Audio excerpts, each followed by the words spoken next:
الشيطان الرجيم بسم الله الرحمن الرحيم الحمد لله والصلاة والسلام على رسول الله وعلى آله وصحبه ومن والاه وبعد اللهم علمنا ما ينفعنا وانفعنا بما علمتنا وزدنا علما يا رب العالمين. Bugün kelgan dersimiz bolsa Abu Abdullah Muhammad ibn Ismail al-Bukhari rahimahullah yazgan Jami'ul Musnad as-Sahih namlıq Sahihul Bukhari degan ism bilan mashhur bo'lgan bu Qur'oni Karimdan qalsa sahihlik darajasi birinchi o'rinda turadigan bu muqaddas kitobning Kitabul Ilm degan bo'limning 40-bobi Babul ilmi vel izati bil-layl degan yerga keldik. Xo'sh, endi bu bab bo'lsa Babul ilmi vel izati bil-layl. Bu ilmning va kechida nasihat qilishning bobi. Endi ya'ni kechida endi bunun burunqi bablarda to'xtamay ilmni tarqitish haqida so'zlandi. Endi İmam Buxoriy bu babda nima deydi desanglar, ilmni kechida yetkazsa bo'lamdi. Kechida ilm o'rgatsa bo'lamdi. Kechida biz nasihat qilsa bo'lamdi. Chunki Alloh taolo Qur'oni Karimda biz kechini sizlarga libos qildik va kunduzni maishat qiladigan, yashaydigan, harakat qiladigan vaqt qildik deb va ja'alna al-layla libasa va ja'alna an-nahara ma'asha dedi masalan. Kecha degan uxlaydigan vaqt. Kechilikda masalan nurg'unli odamlar kechilikda uxlamay, ondan ish qilib, uni qilib, atigan bo'lganda bunday qilmay yoki bunday namozini jamoat bilan o'qimay, yolg'iz o'qigandek, shunday yomon oqibatlar kelib chiqqanligi uchun kechilikda harakat qilishni, kechilikda ish qilishni shariat ahli nima qildi? Yomon ko'rdi olimlar. Kechilikda qancha baldir uxlasa, shuncha yaxshi. Tahajjudga baldir o'qildi deb. Endi bunda kechilikda ilm o'rgatsa bo'lamdi. Vazni nasihat qilsa bo'lamdi. Ya'ni yaxshi tarafda, yaxshi to'g'ri ish qilsa bo'lamdi degan babda Imom Buxoriy alayda bir babni keltirdi-da. Deydi 115-hadis, ol sanadi muttasilimiz bilan Imom Buxoriy aytgan, Imom Buxoriy mundaq dedi. Bizga sadaqa, sadaqatul fadl. Bizga sadaqa hadis so'zlab berdi, u zot mundaq dedi. Akhbarana Ibn Uyayna, bizga Ibn Uyayna, ya'ni Sufyan ibn Uyayna xabar berdi. Ma'mardan rivoyat qilib, Ma'mar Zuhridan rivoyat qilib, Zuhri Hindidan rivoyat qilib, Hindi Salama radhiyallohu anhadan rivoyat qilib. Madga ha degan havil yoki huvil ikki xil qo'lishlar bor. Havil yoki huvil. Havil bo'lsa yoki ha nima tahawvala degan ma'no bo'ladi. Tahawvala bo'lsa sanad yetkeldi. Huvil desam o'xshash ma'noda, ya'ni nima? Sanad yetkeldi yoki ha bo'lsa havil. Sanad yetkelmaydi desam bo'ladi. Meniki ha nimaniki alomati, ya'ni tahawvala. Sanad yetkeldi. Nerede yetkeldi sanad desa va Amrin va Yahya ibn Sa'id al-Ansari. Müşaqaladan bo'lsanglar bu yani İbn Uyayna, Sufyan ibn Uyayna kimdir rivoyat qilganda bo'ldi? Ma'mar, Zuhri, Hind, Salama rivoyat qilgan edi. Endi yine shu Sufyan ibn Uyayna yeni bir sanad bilan. Tushundingmi? Yeni bir sanad bilan. Yani Sufyan ibn Uyayna Amrdan va Yahya ibn Sa'id al-Ansaridan. İki mashayix so'zlamadi. Ya Amr va Yahya ibn Sa'id al-Ansaridan rivoyat qildi. U Zuhridan rivoyat qildi. Demak, miyada 5-da birinchi sanatda İbn Uyayna Ma'mardan, Zuhridan, Hindidan, Salamadan bir sanat oldu. Endi miyada Shayxul Buxoriy kim Sadaqatul Fadl.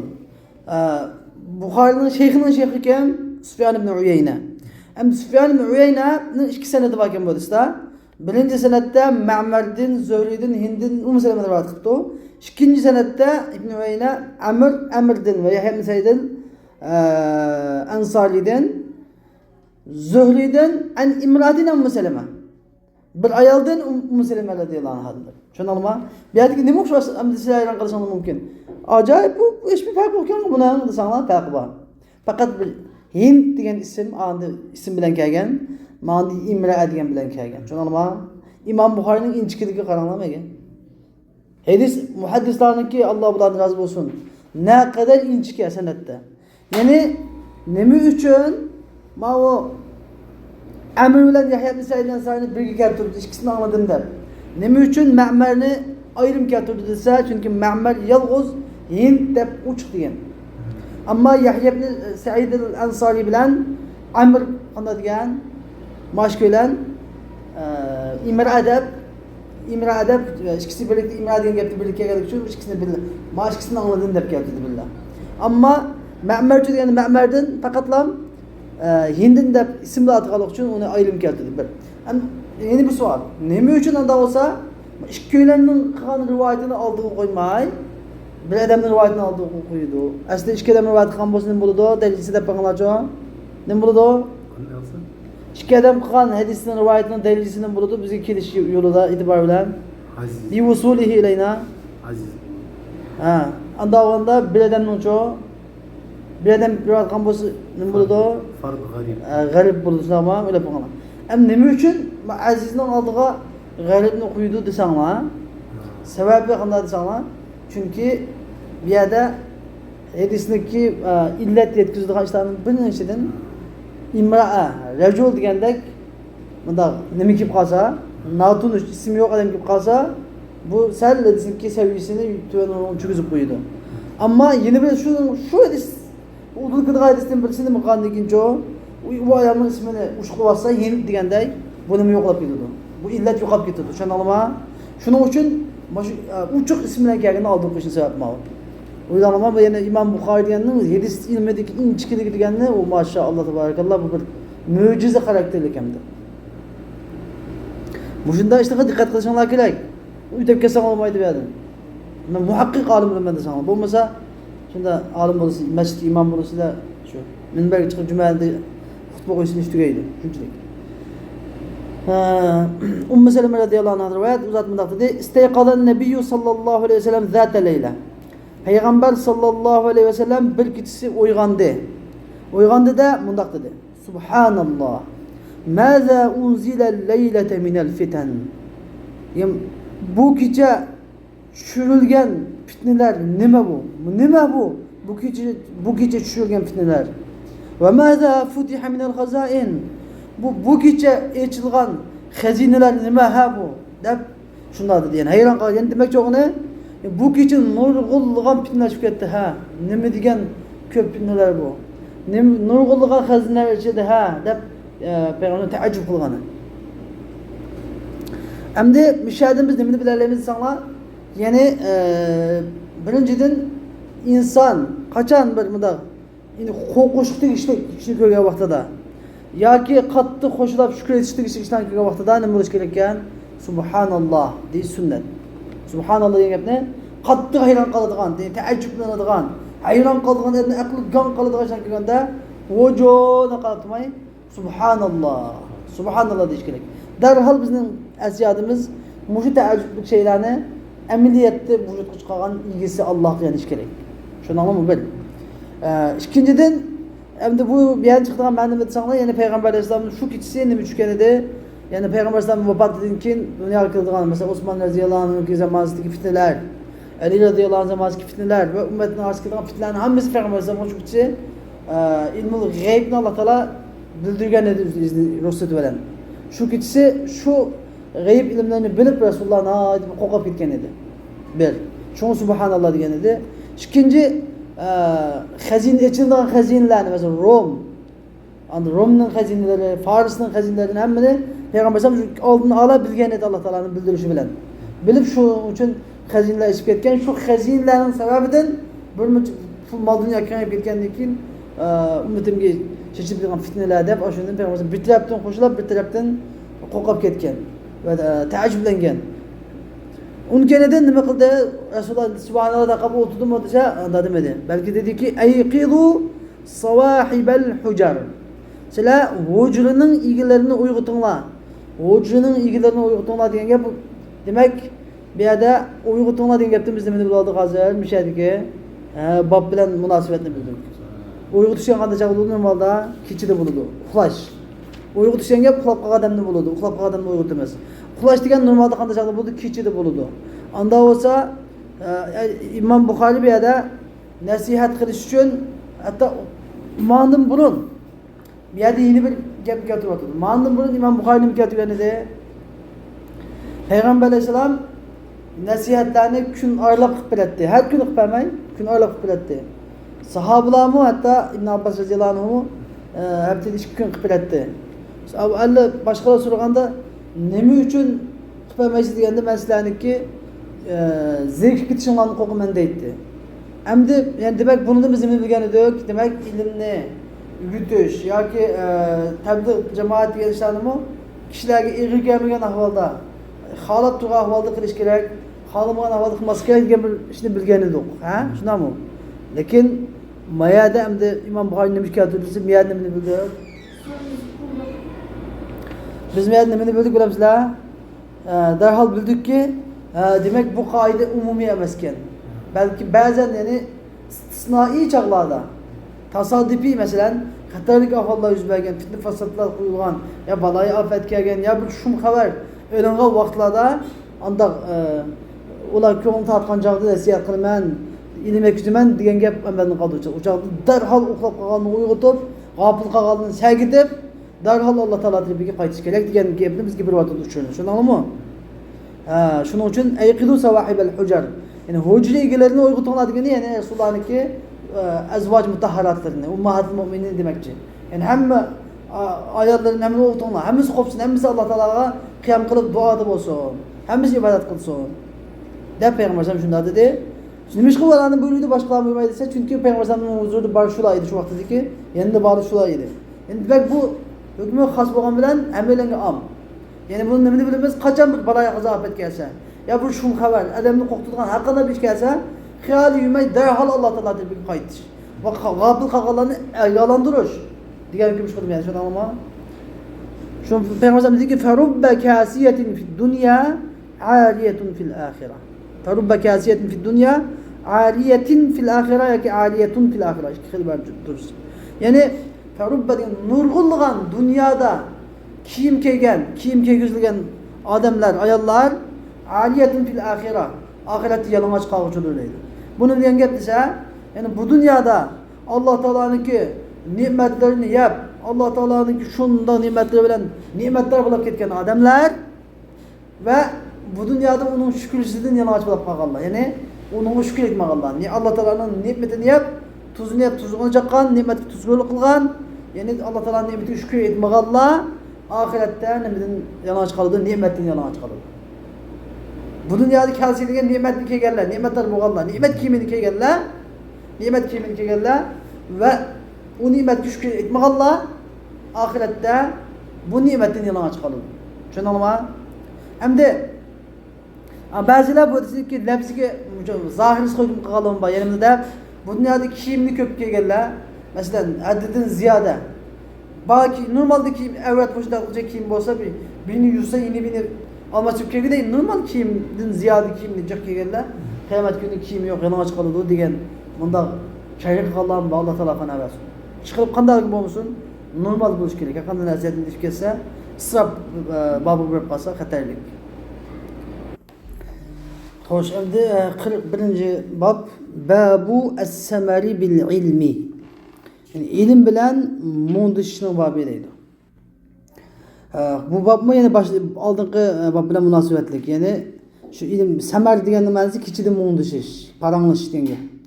Yani ilim to'g'riliq, ilim sabablik kichida paranglashsa bo'lamdi. Endi normalda men dedim boshdan kichida normalda paranglashish makruh. Nimishqa? Kichida uxlamay paranglashish birinchi insonni bomdod namozidan qo'yadi. Cemaatdan qo'ydi, tahajjud namozidan qo'ydi bir. İkinci, hem insanın ten salomatligiga ziyonliq. Badanning sog'lomligiga kechida uxlamaslik ziyonliq. Shuning uchun bu makruh. Kechida nima qilish? Uxlamay paranglashib o'tirish. Ham ilm to'g'riliq kechida paranglashib bo'lamdi.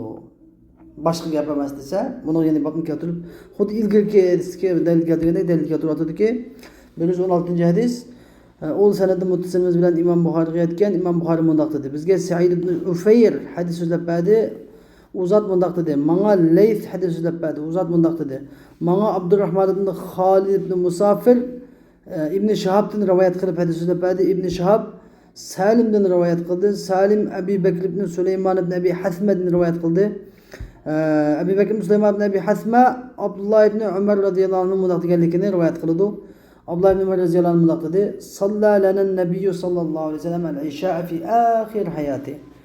Peygamber sallallahu aleyhi ve sellem bizge özünün ahirki hayatida xuftem namazını oxup berdi. Felemma selleme Resulullah sallallahu aleyhi ve sellem salam bege vaxtida qame onudun turupla mundaq dedi. Eraeytekum leyletekum hadih, yani akhbiruni leyletekum hadih degan bo'ldi. Mana sizlarning mushu kechanglardan xabar beringlarchi degani, ya'ni alimtum leyletekum hadih, alimtum leyletakum hadih. Sizlar bu kechanglarni qanday kechligini bilamsizlar? Fa inna ra'sa mi'ati sana minha, chunki mushu kechidan 100, yani ra'sa mi'ati sanatin minha, mushu kechidan boshlab 100 yilning beshida la yabqa mimman huwa ala zahril ardi ahad.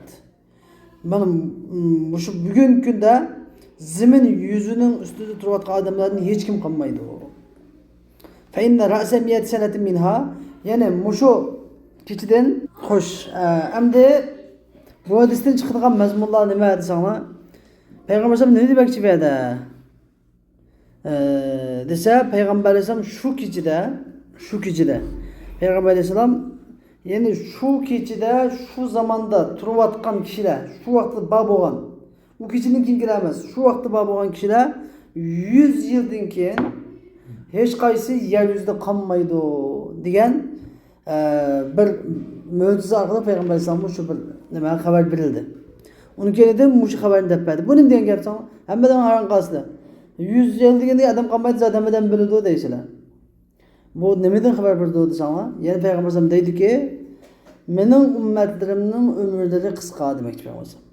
Yani ilgirki ummatlar Nuh alayhisalom 950 yil qavmiga nasihat qilgan. 40 yilda payg'ambarlik kelgan bo'lsa, 990 yosh. Qavmiga bola, tupan balasi kelib bo'lgandan keyin yine qancha yil yashagan bo'lsa, yani 1000 yoshni ishga ketgan gap. Lekin Peygamber deydi, mening ummatim yani 100 yoshni oshmaydi degan gap. Hozirgi bog'da degan gapdan 100 yoshni oshirgan yo'q asosan. Demakchi, bu bir ma'noda demakchi.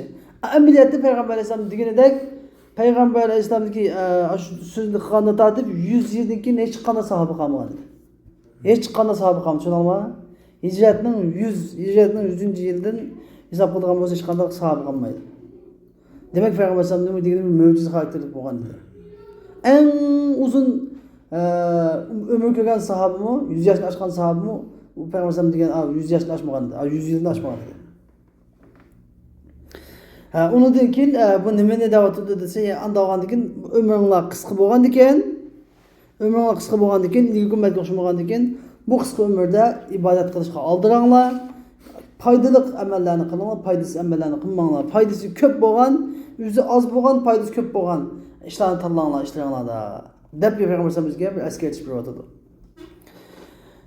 Oğul senede mutlusunumuz bile İmam Bukhari'ye bizge Adem hadisi söylep verdi. Adem mudaktadı, bizge Şu'be hadisi söylep verdi. Şu'be mudaktadı. Hadethenel hakem, bizge hakem hadisi söylep verdi. Hakem mudaktadı.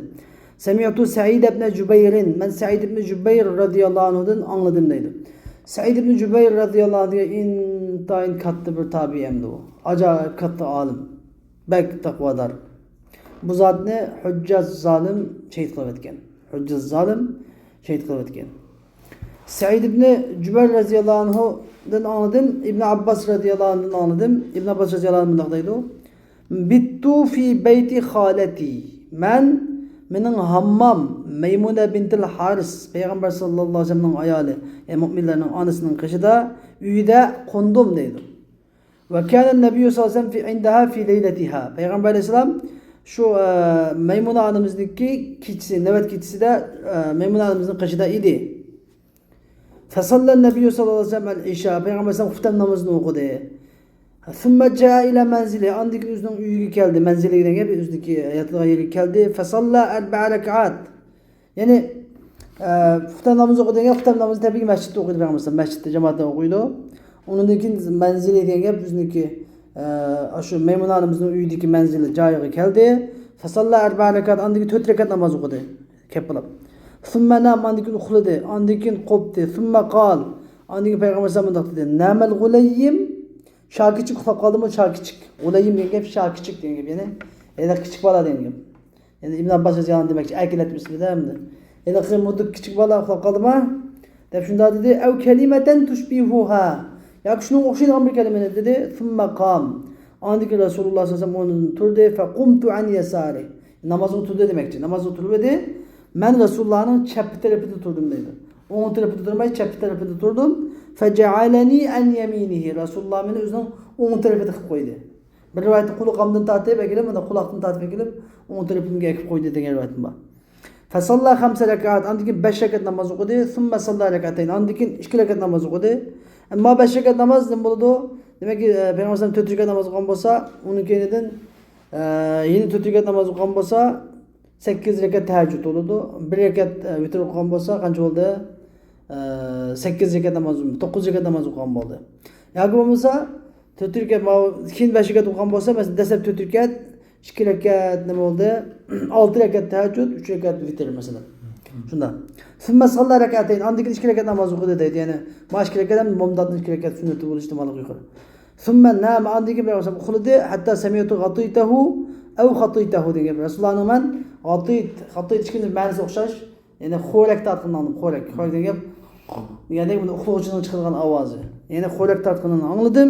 Summa kharaja ila salat. Andiki payg'ambar namozga chiqdi deydi. Xo'sh, endi bu hadisdan oladigan bir qancha hukmlar bor qarindoshlar. Ya'ni bu hadisdan chiqadiki, birinchisi İbn Abbas radıyallahu anh'ın intayin kichikligidan tortib ilmga erishmanligi. Men anlagandan bir ko'rgan a'lo degan bir gap bor. Men anlagandan, men eshitgandan bir ko'z bilan ko'rgan a'lo deydigan. Ya'ni ko'z bilan ko'rgan, ya'ni ilm o'rganish ba'zi quloqdan anglab bo'lsa, ba'zi ko'z bilan ko'rib bo'ladi. Ya'ni ustozning yanına borib, ustozni qanday qildi shu ishni, namozni qanday o'qiydi, uydagi shaxsiy turmush qanday shuni ko'rish orqali o'rganish ham bor. Anladın? Çünkü Peygamber Aleyhisselam hepimizin kudvesiydi, ülgesiydi. Ağzından bir gap çıkmaydı ama bu gapni o'zi qilib bo'lgan degan deydi Peygamber Aleyhisselam. O'zi amal qilmagan gapni demaydi Peygamber sallallohu alayhi vasallam. Shuning uchun Rasululloh biz uchun eng yaxshi ulgu edi. Ibn Abbas radhiyallohu anhu Rasulullohdan hamda ko'rib o'rganaman deb atoydi Rasulullohga. Rasulullah'niki navbat kechisi Maymuna aramizga qashiq kelib oldi, hammasini qashiq. Ammo bu sahabiniki ilmga bo'lgan kichik turib o'zi ilmga bo'lgan ishtiyoqi. Şunun için Allah Teala İbn Abbas radıyallahu anh'ın tirişkanlık için verdi ilimni. Siz de işte Allah Teala benimize alim olamaydı da işte. Doğru. Lekin sebep getirdi. Kulli şeyin sebebe. Her kandak nasıl sebep oldu. İlimnin sebebini ve herismenlik. Yani her xil fırsatlarını çın tutuş. İbn Abbas radıyallahu anh'ın bir şeyde şu fırsatını çın tutup hatta Maymun adamımızın ne etkisi sebep oldu der. Tukun olan diken başka bir varmaydı o. Barda Alaqsva'ya vardı da. Öyle bakana. Mao bir mühim bu iş. İkincisi Peygamber sallallahu aleyhi ve sellem'deki nimaga yani namoz o'qigan odam, ya'ni ikki odam bo'lib namoz o'qigan vaqtida, ikki odam bo'lib namoz o'qiganda o'qiydi. Bir taraf bir odam o'ng tarafda, jamoat o'ng tarafda turadi. Nima? Imom sol tarafda turadi. Jamoat o'ng tarafda, imom sol tarafda turadi. İkisi teng turadi.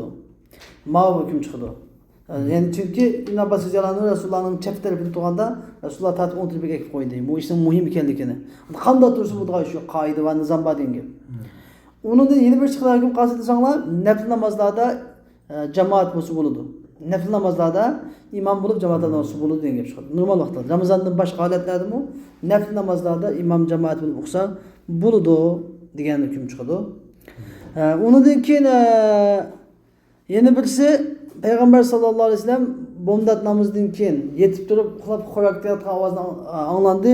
Onun kendi bomdat ishga sunnat o'qib, onun keyin namoz chiqdi. Mana bomdat namozni o'qish, farzni o'qish masjidga chiqdi dedi. Ta'at ammasini chiqdi degan gap chiqdi men. Bu yerdan buni nima deb qanday tushuntirishlar desangiz, chunki Peygamber sallallohu alayhi vasallam xos hukm. Tushunammi? Ya'ni agar biz sizlarning birisimiz o yana yetib uxlasak, ta'sir ketadi. Biraz yulinib, qo'yib tortib uxlasak, bizim tartımız sinip ketadi. Nima shu Peygamber sallallohu alayhi vasallam desa, chunki Peygamber sallallohu alayhi vasallam o'zida aytdi. Sizlarning biringlar agar uxlab qolsa, nima qilsin? Qo'nun bo'g'anchisi yeshilib ketadi, tarat ason degan edi. Anladın? Endi Peygamber sallallohu alayhi vasallam deydi, mening ko'zim uxlagan bilan dilim, qalbim uxlamaydi degan edi. Biz uxlasak hamma narsamiz uxlaydi. Peygamber sallallohu alayhi vasallam hatta biz o'xshamaydigan taraflari Peygamber sallallohu alayhi vasallam oldidan ko'ratdi, keyinidan ham oldin ko'rganda ko'ratdi Peygamber aleyhisselam. Biz unda qilmaymiz. Biz oldimizni ko'ramiz faqat. Şondan hem bir qancha tarafdan payg'ambarimiz xas bo'lgan hukmlar bor. Ammo uxlab qolgan odamsiz ham biz bor. Bu zatdagi uxlabdan farqda o'tib yetib uxlab chiqsam bo'lgan zal bo'lmaydi. Mana shu hukm boshqa. Xo'sh, endi babu hifzil ilmi, bu ilmni yodlashning babi deydi. Ol sanada mutasavvir ilmni yodlash. Xo'sh, endi ilmni hammasini yezish, kechida bo'lsinmi elish, kunduz bo'lsinmi elish, har xil usullarda elish deganni o'rgandik hamda. Ibn Abbas roziyallohu anhu kechida berib apti ilmni Rasulullohdan. Kunduz shart bo'lsa kunduz elish, kechi shart bo'lsa kechi kunduz demaydi. Ilm o'rganishda kechi kunduz yo'q. Tushunarlimi? Ilm o'rganishda kecha kunduz yo'q. Bu muhim bir ish. Endi ilmni yodlash. Buni nima deydi Imom Buxoriy? Ol senda mutasavvir bilan Imom Buxoriy aytganimizga Abdul Aziz ibn Abdullah so'zlab berdi, uzatmoqda dedi. Menga Malik hadis so'zlab berdi Ibn Shahabdan. Ibn Shahab A'rajdan, A'raj Abi Hurayra radhiyallohu anhu rivoyat qildi. Abi Hurayra radhiyallohu anhu mundaq dedi. Innan nas, shubhasizki kishilar mundaq deydi. Aksara Abu Hurayra. Abu Hurayra hadisni ko'p rivoyat qildi ekan deydi. Va laula ayatani, agar Alloh taolaning kitobidagi 2 oyat bo'lmasa edi, ma haddathtu hadisan. Hech qanday hadis so'zlamagan bo'lardim. Thumma yatlu andikin bu oyatni tilovat qildi, ya'ni Abu Hurayra radhiyallohu anhu. Bu oyat bo'lsa A'udhu billahi minash shaytonir rojim. Innal ladina yaktumuna ma anzalna minal bayyinati wal huda degan oyatning Baqara surasining 159-oyatidan ila qawlihi ar-rahim 160-oyatigacha tilovat o'qidi Abu Hurayra radhiyallohu anhu. Ya'ni shubhasizki biz tushirgan uch qashqarli hujjatlarni, hidoyatni shu Alloh degan, ya'ni Rahim degan yergacha o'qidi deydi. Mush oyatni o'qib qolib, mush oyat bo'lmagan bo'lsa edi, men hammani nima qilardim? Hammani men bir yerda so'zlamagan bo'lardim. Mush oyatda, ya'ni Alloh taolo ahli kitobniki Tavratdagi payg'ambar alayhisolamning sifatlarini o'zgartib o'tib, Tavratga haqiqatni, masalan, zinoniki hukmi rajim deganni o'zgartib o'tib, hammani maxfiy yushuqonliklari va hukmni o'zgartib o'tganligi, ilmni yushuqonliklarini Alloh taolo qattiq sukib ayblab bu oyatlarni nozil qilgan edi. Shunga shunda oyatni kelgan, shunga biz Alloh taolo bizga bir ilmni ba'zi yushursak, shularning qatoridan bo'lib qilishni qo'rqmagan bo'lsam edim, hadis so'zlamagan bo'lardim deb oyatni deb berdi dalilini. Masalan, bir sahoba hadisni az so'zlayman sababini Rasululloh men demagan gapni dedi. Men demagan gapni kimki desa onu zotni alib qo'ysin degan hadisni anlamagan bo'lsam men hadisni aytdim degan. Ammo bu sahobaning deydi, men oyatni o'qiyotgan. Demak, har birining o'zining dalili bor. Ya'ni demak, bu shaxslarga qarab o'xshamaydi. Shaxsga ayriladi, farq bo'ladi. Abu Hurayra roziyallohu anhu intayin hadisni yodlash kuchi yuqori edi. Ya'ni Rasululloh degandek yetkazib aytdi. Bunga nisbatan buni yetkazish kerakligini o'ylamaydi, ayni farz edi. Ammo Urvat ibn Zubayr radhiyallohu anhu, Zubayr radhiyallohu anhu bo'lsa, ahvolni qaraganda mesela xotirasida Rasululloh degandek o'z ayni yetkazib bergandek o'xshaydi. Asli chiqabilsa tuvan o'xshaydi. Shuning uchun qo'rqqan gap. Ya'ni men Rasululloh degan gapni bir ishqida qilib salaman, bu yoq elil salaman deb. Agar o'zi ishonchisi bo'lsa, 100 mana degan anglab yetkazish bo'lsa, uchalgandan farz bo'ldi. Tushundingmi? Gapmaydi. Ya'ni demak shaxsdan shaxsga farq bo'ladi endi. Shu misol davotida. Abu Hurayra roziyallohu anhu dediki, inna ikhwanana minal muhajirin, bizning muhojirlardan bo'lgan qarindoshlarimiz kana yashghaluhum as-safaqu bil aswaq. Muhojirlar bozorlarda savdo satiq, safaq degan gap, chovoq chelish degan gap. Ya'ni oldingizmi, sotdingizmi deb qo'l qilib tijorat qilish bilan tijorat bilan kashlab qiladi. Almoq safaq degan gap, almoq sotmoq degan gap. Va inna ikhwanana minal ansar, bizning ansarlardan bo'lgan qarindoshlarimiz bo'lsa, kana yashghaluhumul amalu fi amwalihim. Ularning mol mulklari, ya'ni yer zaminlar, yer tilish, ziroatchilik bilan shug'ullanishgandek ishlar bilan ular kashlab bo'ladi, shug'ullanib mashg'ul bo'ladi. Va inna Abu Hurayra, va shubhasizki Abu Hurayra, ya'ni üzüm demekçe, men Abu Hurayra kana yalzamu Rasulullah sallallahu aleyhi ve sellem bi şib'i batnihi. Qusqu to'ysalar Rasulullohga chapnish bo'ladi. Qusqu tamoq yeyish uchun Rasulullohning kilib qoladi-yu, bo'lmasa qusqu to'qlan bo'lsa Rasulullohning bilek chiqmaydi. Rasulullohga chapnish bo'ladi. Va yahduru ma la yahdurun. Ular hozir bo'lmaydigan darslarga hozir bo'la oladi. Va yahfazu ma la yahfazun. Ular yodlanmaydigan narsalarni yodlaydi. Shu boshqalar endi kashulab qolgandan keyin kelinmadi. Andan shu kelinmagandan keyin yo'q gap qanday deydi Rasululloh demagan nedamto. Andan men kelgandan keyin hozir bo'lgandan keyin yodlagandan keyin yodlaganimni dedim. Shu nima masala bor bunda? Davatida. Ol senede mutasilimiz bile İmam Bukhari ayetken İmam Bukhari mındak degan bizga Abu Mus'ab Ahmad ibn Abi Bakr hadis so'zlab berdi, uzat mındak dedi. Bizga Muhammad ibn İbrahim ibn Dinar ibn Abi Zib'den rivayet qilib hadis so'zlab berdi. O Sa'idin al-Maqbuli'dan rivayet qildi. Sa'id al-Maqbuli Abi Hurayra radhiyallohu anhudan rivayet qildi. Abi Hurayra radhiyallohu anhu mındak dedi. Ben dedim ki ya Resulallah inni esma'u minke hadisen kesiran ensahu. Ya Resulallah. Ben özlerden nurgul hadisini anlayman, onu unutup kalıman desem. Kale Resulullah sallallahu aleyhi ve sellem dedi. Ubusut ridaek. Men ridayını sen tonunu sağın dedi. Febesattu men tonunu Resulullah'ın aldığını saldım. Fegarafe biyedeyhi. Ya Resulullah özünün işki kuludan garafet uğruştu dedi. İşaret kıldı. Özünün işki kuludan şunda işaret kıldı. Sümme kal. Andinkin mundak dedi. Dummu. Yani ona meydan çaplığın dedi. Ona elip köklükünge şunda köklükünge yapkın dedi. Fadamamtuhu. Şuna ben o rıdayimni köklükünge şunda yaptım. Fema nesitu şey'en ba'du. Onundakin hiç kimin unutup kalmadı. Resulullah'ın duasına kan zaten. Resulullah'ın duasıyla asıl şu kabezi yukarı yapıyordun gibi. Çünkü bunu hiç kim bilse işte olamaydı. O senede haddesena İbrahim ibn Munzir. Bizge İbrahim ibn Munzir hadisiyle belirleydi. Kale İbrahim ibn Munzir mındak dedi. Bizge İbn Abi Fudeyk bihada muşedisine okuş dedi süle belirleydi İmam Bukhari. Ve kale lakin bu ona fegarafe biyedihi fihi de. Birincisi de fegarafe biyedeyhi de gelgen. Ma İbrahim ibn Munzir'in hadisi de beşinci hadis kimin hadisi de Abdülaziz ibn Abdullah. Malik ibn Şab Arac Ebi Hureyre mıdak gelgen idi. Makinki de İbrahim ibn Munzir kal haddesena İbn Abi Fudeyk bihada muşedisine süle belirleydi. Ve kale fegarafe biyedihi. Biyedihi de biyedihi de yani mufrat şekilden keltirgen deydi. Okşaş manası.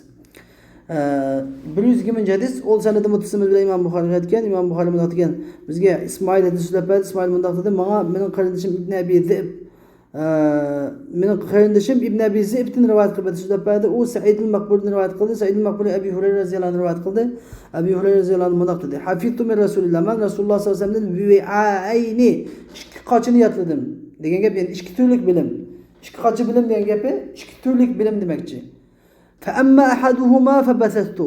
Ama bu iki türlük ilminin biri olsa bunu febethet, bunu çaştım, tarkattım, içinde tarkattım. وَأَمَّا الْآخَرْ ama yeni biri olsa فَلَوْ بَثَثْتُهُ. Eğer onu ben çeçip yayılgan, tarkattırgan bolsam قُطِعَ هَذَا الْبُلْعُومِ. Ma bul'um diye bu kana kesip gidiyordu, bu halkum. Yani tamak tutulgan ya, boğazım kesilip gidiyordu. Kale Ebu Abdullah, Ebu Abdullah Bukhari rahimahullah dedi ki bul'um diyen mecrat ta'am, tamak mağıdığan ya, yani kanay. Kanayım kesip gidiyordu o dedi. Hem de bu ne diyen gap? Hıhi diyen kesip gidiyordu, bu ne diyen gap dese, yani alimler bunun birkaç mani etkan demek çoğunu Ebu Hurayra radhiyallohu anhu ikki xil bilim kelgan payg'ambardan birisi beşlik hadisdan chiqqan, yani payg'ambardan fitna tushdi, bunda fitnalarni ko'rdim deganima, shu fitnadagi kim bo'lganligini, kim fitna zamonida podshoh bo'lganligini, kim zulm qilib Osmon radhiyallohu anhu shahid qilib o'tirayotganligini, Ali radhiyallohu anhuni imom Husaynni o'tirayotganlik masalalari hammani Abu Hurayra radhiyallohu anhu deb bergan ekan. Shu Abu Hurayra radhiyallohu anhu biladi ekan hammani. Hatto Yezidning mayda bizniki nima shu fitnadan boshqalar ekanligini hammamiz bildi ekan. Lekin bu Yezid qarshi xato, Muaviya Ali radhiyallohu anhu keyin kirsa bu degan agar men desam, bularimiz buni o'tirib o'tadi. Demakchi deb nima qildi buni? Allohu a'lam. Ba'zilar deydi, bir tariqat ilmi, yana bir shariat ilmi. Shariat ilmini yoydim. Tariqat ilmi bo'lsa, buni qo'yib qo'ydim, buni izdiganlar deb olsin. Izdiganlar topsin deb qo'yib qo'ydim, hal ilmini qo'yib qo'ydim deganlar bor deydi. Vallohu a'lam. Xo'sh, bu yerda tazmin shakchi bo'lsin va oxir davona alhamdulillahi robbil alamin.